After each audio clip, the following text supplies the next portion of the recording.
তো আমরা মোটামুটি আমরা এতদিন ধরে কাজ করতেছি এই লাইনে কাজ চালু হচ্ছে 2019 সালে। আর এখন হচ্ছে সালটা হচ্ছে 2025। তো আমরা ম্যানেজারের সাথে যোগাযোগ করছি, ম্যানেজার বলেছে এই লাইনে 2026 সালের মধ্যে গাড়ি চলা স্টার্ট হয়ে যাবে।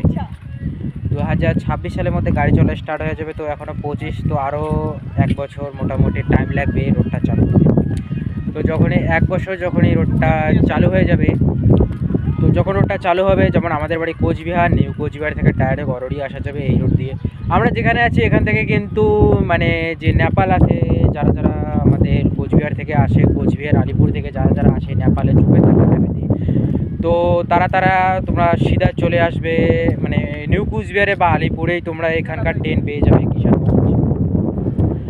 কিষানগঞ্জ, নিউ কোচবিহার, আলিপুর, কিষানগঞ্জ, তারপরে হচ্ছে বিবিগঞ্জ। তোমরা ডাইরেক্ট আসে নামবে